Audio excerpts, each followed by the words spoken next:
Bom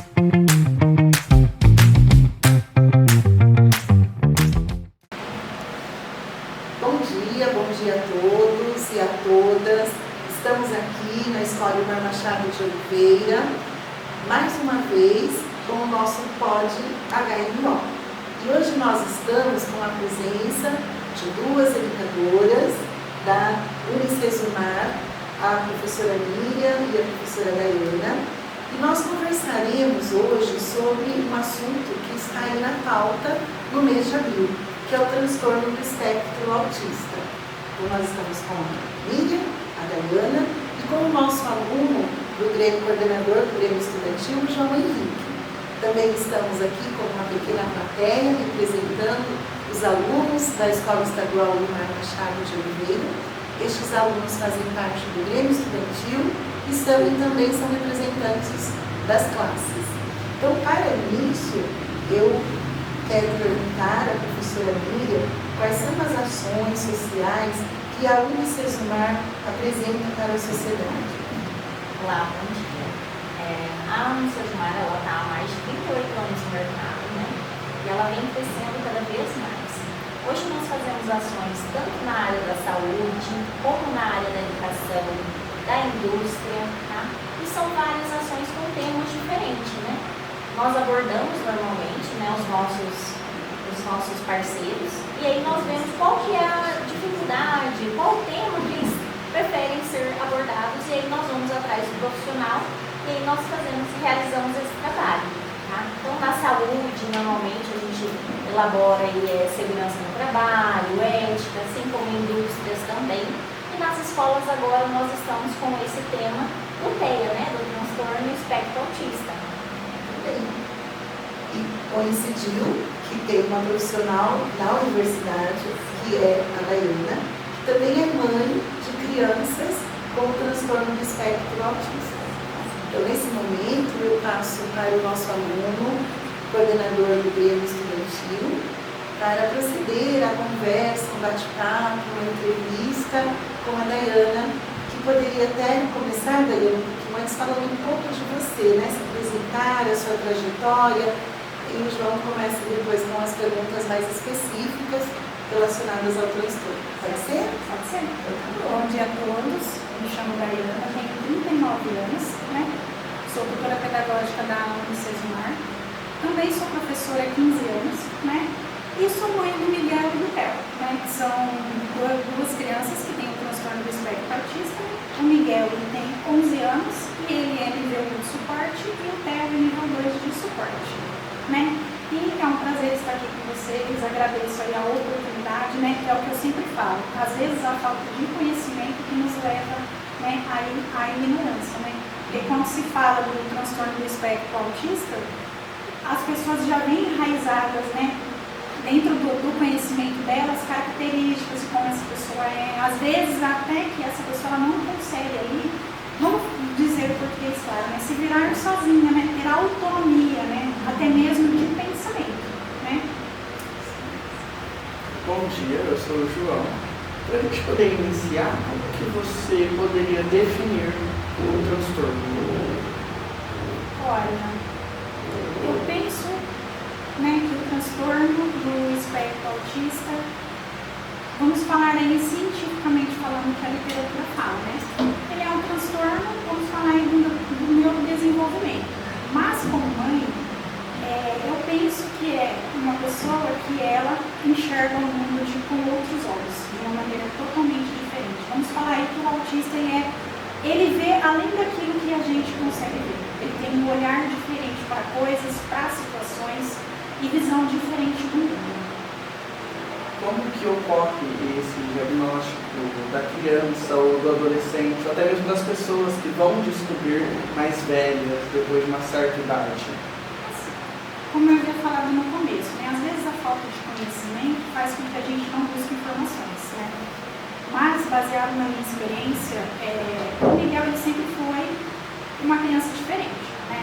Ele sempre foi muito agitado, né? E eu, com a minha experiência, né? Eu achava que ele só tinha o TDAH. Então eu fui em busca de profissionais, porque o TDAH dele era muito latente, já estava prejudicando ele nas relações interpessoais, né? Intelectual não, porque ele sempre foi muito inteligente, mas estava afetando ele, porque essa agitação dele não fazia com que ele conseguisse ter relações. E eu levei ele, né, nesse neurologista, o olhar clínico já observou, né, outras características que eu não conseguia ver, né. E é aquilo, a gente que é professora, a gente consegue ver as peculiaridades de cada aluno, mas com o filho a gente não consegue, né? A gente não tem esse olhar, né? E aí o neurologista encaminhou para os profissionais, né, para que ele fizesse, né, ali os testes cabíveis. Por quê? O exames do autista não é um exame de sangue que você vai diagnosticar um problema, exames de rotina, nem fazer, vamos falar de um eletro, né, cefálico também não. Ele já me indicou uma neuropsicóloga. A neuropsicóloga, ela é o tipo de profissional que ela identifica transtornos ocultos, né? São transtornos que aos nossos olhos ninguém percebe, mas ela consegue identificar porque ela faz todo um trabalho cognitivo com essa criança. Ou com o jovem ou com o adulto. E eu levei o Miguel nela, descobriu-se que além dele ter TDAH, ele também tem transtorno de ansiedade, ele tem hipersonia, que é a dificuldade do sono, mas ela levou-se a suspeita dele ser autista. Aí eu falei, mas como assim autista? Porque, como eu sou professora, ele sempre foi uma criança muito estimulada. Então, ele sempre foi muito inteligente, ele consegue ter relações sociais, mas ele tem os limites dele. Ela falou, não, mãe, vamos fazer esse teste, eu vou mandar para São Paulo e vamos ver qual vai ser o resultado. Ficou esse teste 15 dias em São Paulo e voltou que deu que ele era, antigamente, síndrome de Asperger. Porque o DSM, né, ele já não classifica mais por nomes, são níveis, né? E aí mudou-se que o Miguel ele é nível 1 de suporte. Eu falei, mas como assim autista, né? Por quê? A gente estuda, mas não se aprofunda no assunto. E eu também tinha essa concepção de um autista ser totalmente isolado, de não se comunicar, de não comer sozinho, de não ter autonomia, né? Eu falei, mas como assim? Ele faz tudo isso, né? E eu comecei a observar características latentes nele. Dele gostar de ficar sozinho, dele não gostar muito de conversar. Ele consegue sim se relacionar, mas ele não é pertencente a um grupo, né? Que a gente sabe, todo mundo tem um grupo que vamos falar aí, tem amizades que é desde o prézinho vai até o colegial e estão sempre juntos. Ele não consegue pertencer a um grupo, mas ele consegue se relacionar. E aí foi-se que eu fui, né, me aprofundando no assunto, fui estudando, fiz pós-graduação, fiz alguns cursos, né? E eu comecei a observar essas características mais latentes nele. E ele é um pré-adolescente. Com 8 anos que saiu o diagnóstico dele, que foi um diagnóstico tardio, para a idade que ele está agora, ele mudou muito, né? Por quê? Vai se mudando o foco dele, que no caso é chamado de hiperfoco. Quando ele era criança, ele tinha hiperfoco, agora ele está com 11 anos, ele já tem outro, e vai mudando conforme ele vai crescendo, porque ele consegue se adaptar ali na rotina, na sociedade, ele consegue, como falei, a curto prazo, estabelecer diálogos, mas ele não consegue olhar nos olhos, né? A questão do toque, ele já é um pouco intolerante, mas aí ele já tem a necessidade de tomar muitos banhos por essa questão das pessoas relarem muito nele, né? Basicamente é isso. Como funciona a socialização na escola, na comunidade, que você deu uma prévia para a gente sobre esse assunto, mas a parceria da escola com a mãe é extremamente necessário, é precisa? Sim, né? No caso, eu penso assim, não é porque a criança ela tem algum tipo de transtorno, ou adolescente, que ele também não tem que seguir as regras do local que ele está, né?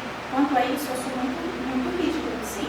Se ele está na escola, a escola tem regras, e ele tem que respeitar essas regras, porque ele não consegue, digamos assim, ele não conseguia se adequar às regras, e isso também é uma característica do autista, porque o autista ele já vem com coisas pré-estabelecidas no inconsciente dele.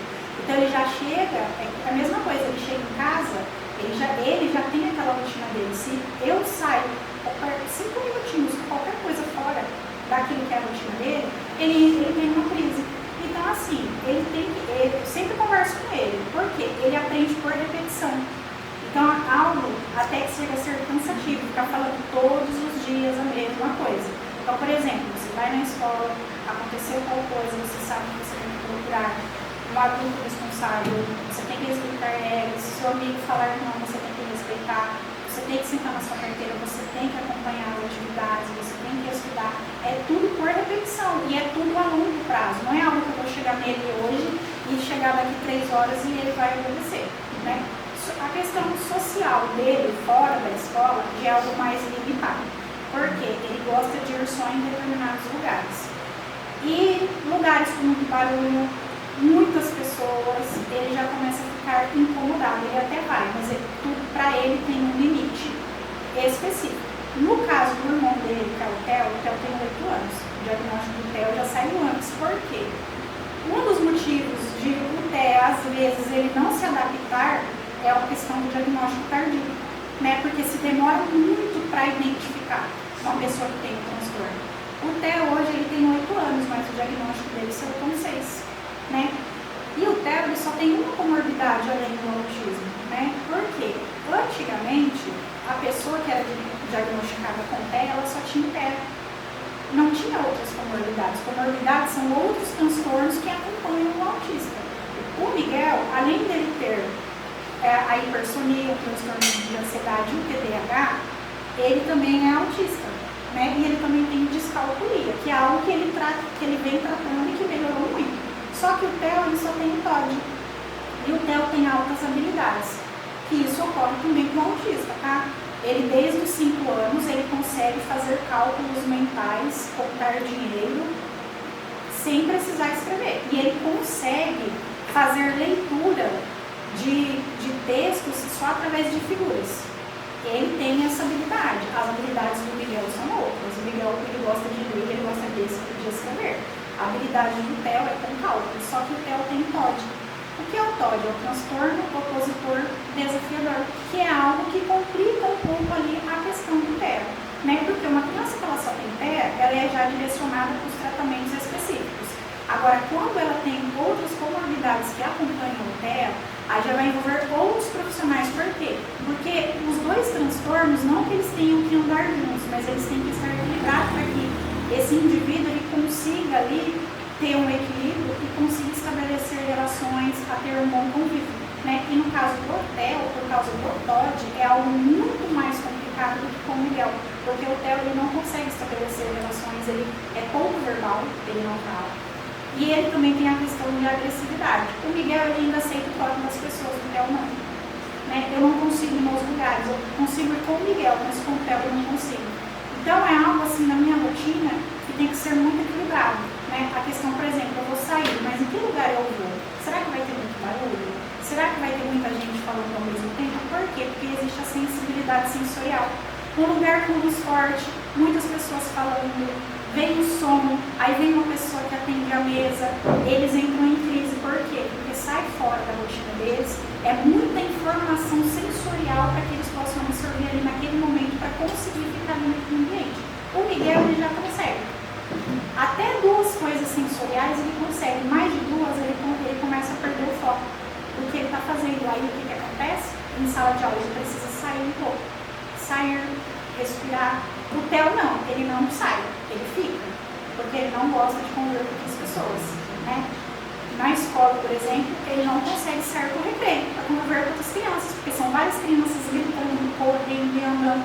Aí o que acontece? Tem que ter o estímulo, né? O estímulo ali da família. Por exemplo, o Theo é uma criança de 8 anos normal, ele briga na escola, ele vai para a diretoria, só que tem regras, existem regras. Porque o primordial de tudo ali para o autista é seguir regras, né? E a parceria com a escola é fundamental. Se a escola e a família ela consegue ali andar junto, a qualidade de vida desse indivíduo, vamos falar aí que de 10% vai melhorar 90%, porque os outros 10% não tem como ser 100%, né?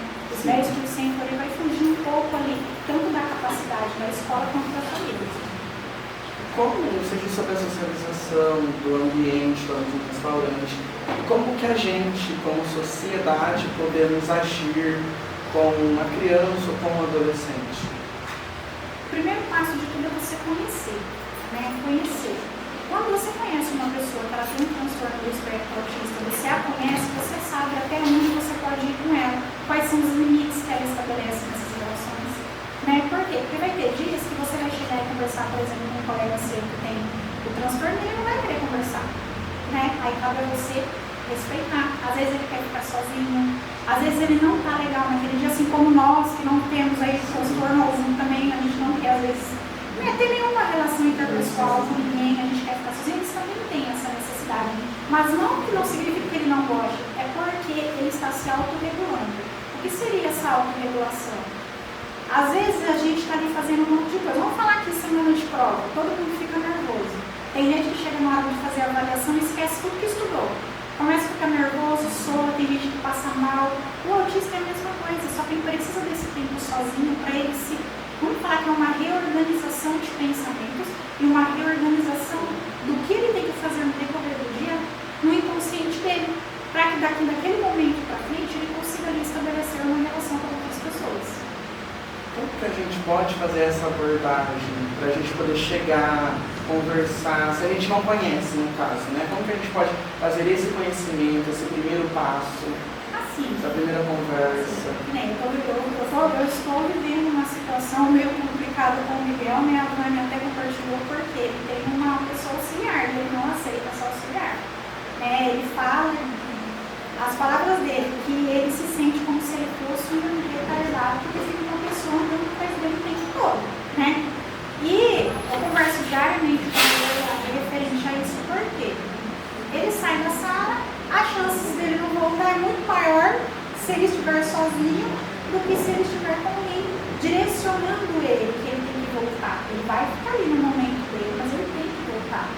E assim, é muito complicado essa questão, porque é óbvio que a direção da escola não vai chegar na sala de aula, né, e falar assim para os colegas, olha, ele tem uma condição diferente da de vocês, né, ele tem um transtorno, vocês têm que agir assim, né, tem que fazer, né, expor, né, de fato, esse aluno. Mas na convivência, vocês vão conseguir perceber ali quais são as limitações desse colega que convive ali no mesmo ambiente que vocês. E o bacana é o quê? Por exemplo, autista. Primeira coisa, ele não aceita que outras pessoas toquem nele. Às vezes ele vai se oferecer. Se ele estender a mão, você pega. Se ele não se oferecer, você não, nem chega perto. Mexer nas coisas particulares dele é algo também que não seria viável. Mas dá para estabelecer um diálogo, começar assim, oi, bom dia, tudo bem? Se ele não responder, naquele momento não tem problema. No dia seguinte, a mesma coisa. Por quê? É característica do autista, ele aprende por repetição.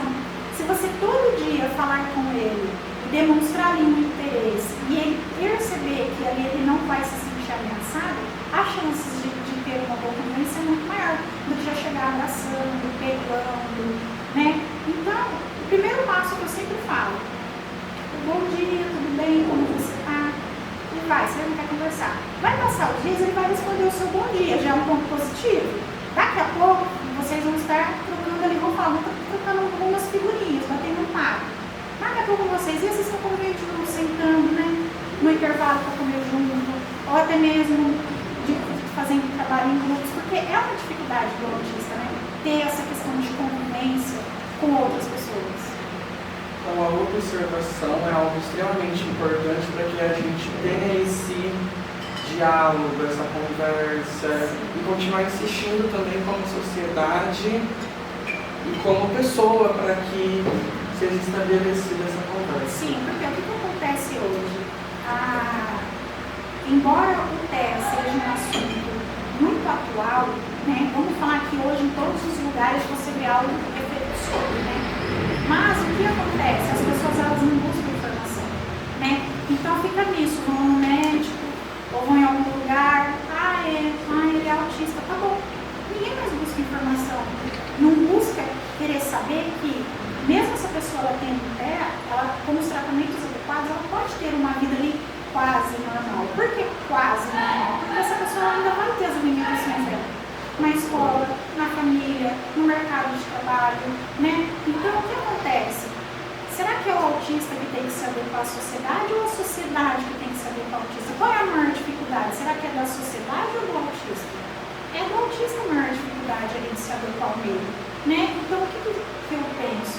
deveria sim haver um trabalho maior, focado um pouco mais nessa população. Embora hoje, vamos falar, está crescendo muito, não que esteja crescendo, é porque hoje existem, vamos falar assim, que a medicina ela avançou muito. Porque o autismo ele sempre existiu, mas a medicina ela avançou ao ponto de hoje conseguir diagnosticar isso. Né? Antigamente, as pessoas, por exemplo, tomavam leite e passavam mal. É que eu não estou legal. Não ia saber que tinha uma alergia ou uma intolerância. Hoje uma pessoa vai no médico e ela fala, eu comi tal coisa, eu não estou legal. Então, vamos fazer uns exames específicos para ver o que é que está acontecendo com essa legal. Né? E o que faltou hoje é isso, buscar conhecimento, ir atrás de tratamento, né? Porque os tratamentos eles existem. Falar aqui para você que hoje a nossa rede pública de saúde ela consegue importar os tratamentos necessários para uma pessoa com dor de terra, não consegue. Porque não existem profissionais capacitados que tenham hoje um gabarito específico para tratar essas pessoas, esses indivíduos. Não só crianças, tá? Adultos também. Hoje uma criança que recebe um diagnóstico tardio é difícil. Agora imagine um adulto com 28 anos descobrir que ele é autista. Como que fica ali a mente dele? Né? Você acredita que a proteção da mãe, talvez quando descobre o diagnóstico, pode atrapalhar o desenvolvimento da criança por a mãe querer colocar a criança numa bolha, querer proteger da sociedade? 100%, eu vejo 100% isso. 100%. Eu não protejo os meus filhos, eu ensino eles a verdade, né? Que um dia que eles vão ter dias bons, mas que eles também vão ter dias ruins. Ensino eles a terem autonomia, mas a também a brigar de uma forma justa e educada pelos direitos deles. Se uma coisa não está legal, eles têm que falar. O Theo, por ser pouco verbal, agora que ele começou a desenvolver um pouco mais essa fala, a superproteção da mãe faz com que outras pessoas vejam que o TEA é como se rotulasse, coitadinho, ele tem TEA. E a pessoa com TEA, ele não é coitadinho. Porque ele fala, ele anda, ele tem capacidade, ele pode sim fazer uma universidade, ele pode sim entrar no mercado de trabalho, ele pode casar, ele pode ter uma família. E às vezes essa autoproteção da mãe faz com que ele cresça e vire um adulto que não consiga nem mesmo se autodefender de coisas que possam afetar ele até emocionalmente. Então, a mãe, ela deve sim proteger o filho em questões dos direitos dele, né? Por quê? Por ser criança e não conhecer os direitos dele, a mãe ensinando a encontrar isso, tem que proteger. Sim, se tem algo que ela vê que o filho não consegue resolver, ela ir lá resolver. Mas, por exemplo, o Miguel, o hiperfoco dele, ele gosta muito de futebol. E ele tem várias camisetas de time, tem até camisetas que não servem mais. E tem dias que ele quer usar a mesma camiseta a semana toda. Não tem como. Eu chego nele e falo, você vai usar essa roupa hoje? Ele não quer. Ele não quer. Simplesmente falo para ele e falo assim, se você não colocar essa camiseta hoje, você vai ficar uma semana sem tal coisa. Você vai perder o direito, por exemplo, de jogar um videogame. Você vai ficar sem a televisão. Você vai ficar sem o celular. Por quê? Eu não fico tratando ele como uma criança que tem algum transtorno. Eu trato ele como uma criança normal. Porque ele já tem a consciência que ele é diferente. Eu não preciso ficar o tempo todo ressaltando isso nele. Porque, além dele se sentir diferente, ele não se sente confortável. Porque o Miguel, ele tem traços depressivos. Então, ele tem momentos que ele fica 15 dias ali no quarto, no momento dele. Eu falo que é o momento dele, eu respeito. É o momento dele. Vamos conversar? Eu não quero. Vamos no futebol agora não, eu não quero. Vamos ver uma televisão? Eu não vou. Então ele tem essas particularidades. Isso se chama respeitar. Mas quando ele faz algo que foge das regras, é uma criança normal. Vai ficar pensando no que você fez. O castigo dele, quando ele fica de castigo, ele lê.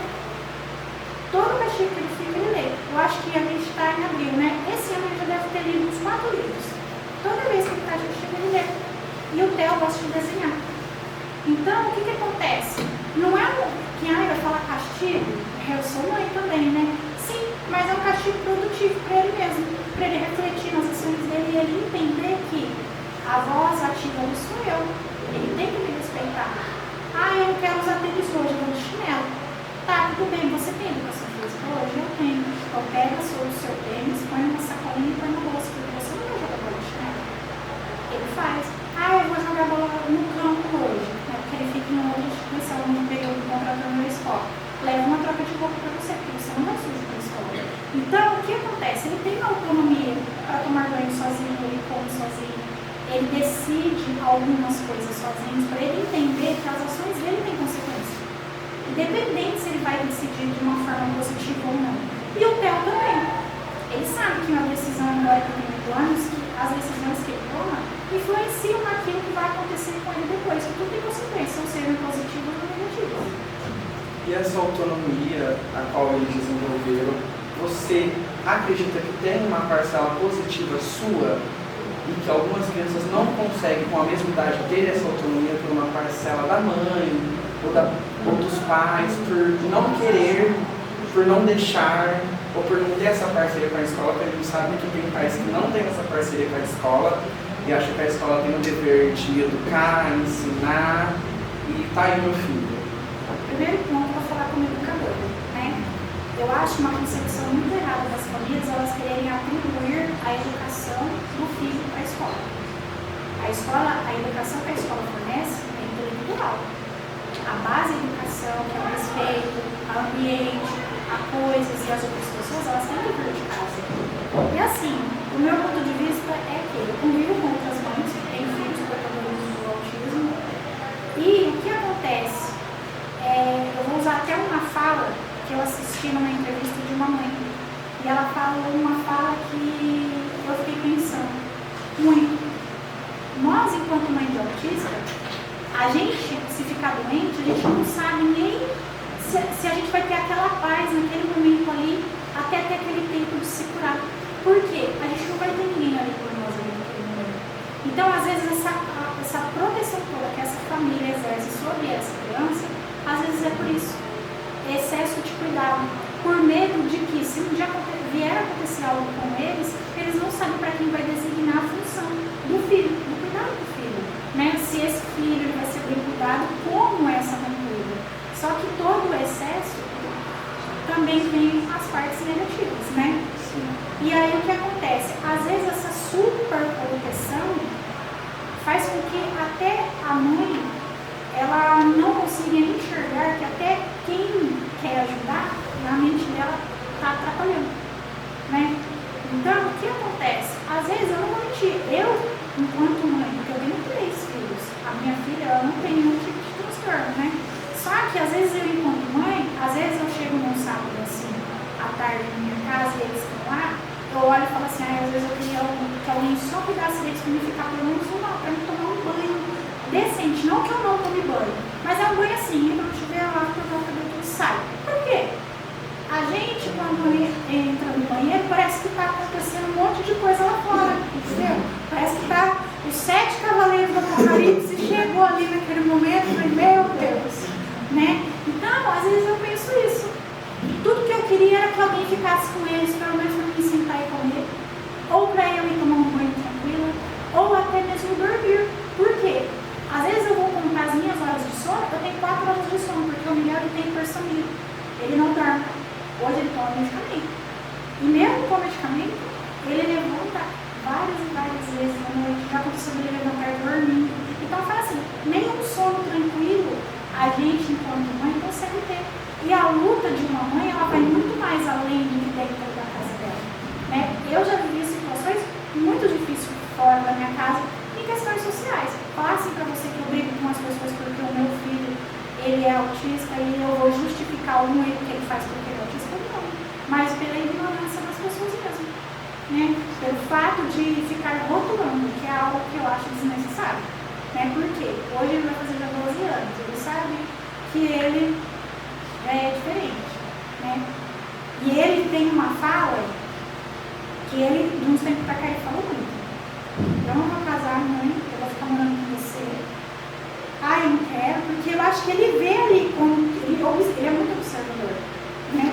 A gente acha que o autista, por ele ser quieto, ele é muito observador. Tudo que cada um faz, ele fala. Ele chega em casa e conta tudo que ele faz na sala de aula, as falas do professor, a roupa que cada colega tá, ele conta tudo detalhadamente. Às vezes o silêncio, muito observador.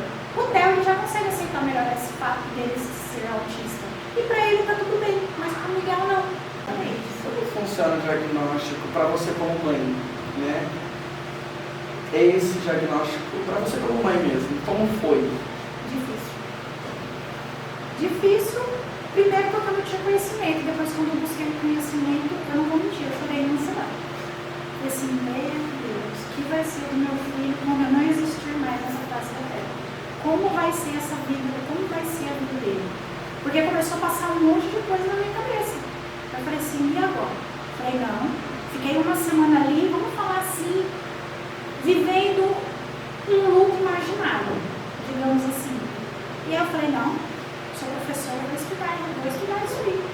Fiz pós-graduação, comecei a pesquisar assunto, acompanhar alguns neurologistas na rede social, que tem neurologista que tem filhos portadores de autismo. E eu comecei a perceber que não é um bicho de 7 cabeças. Mas eu, enquanto mãe, me entristeci. Porque que mãe que quer ver o seu filho tendo alguma coisa? O filho já está gripado, a gente já fica meio desesperado. Imagine que tem um transtorno de 1 milhão de 4, não tem som. Então, pai pensa, assim, meu Deus, como vai ser do meu filho? Ele tem as características dele, como eu falei. Eu vivo algumas situações difíceis com ele, bastante. Que tem dias assim que eu falo, eu não queria sair da minha cama hoje, eu queria ficar aqui, vivendo aqui o meu momento depressivo, para pôr meus pensamentos em ordem, para ver o que eu vou fazer com ele. Ele faz terapias, ele não quer, tem dias que ele não quer nenhuma terapia, faz 15 dias que ele está vivendo o estágio ali depressivo dele, que é o normal, ele tem um medicamento justamente para controlar. Mas assim, como toda pessoa depressiva tem os seus altos e baixos, o terapeuta está indo na minha casa, porque ele não quer ir bem nas terapias. Então o terapeuta vai na minha casa, fazer o atendimento com ele lá.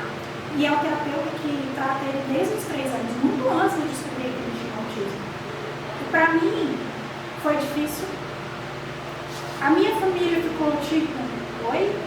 Para outros familiares, eu paguei o diagnóstico porque eu dei a doença para ele. Olha o poder que eu tenho, né?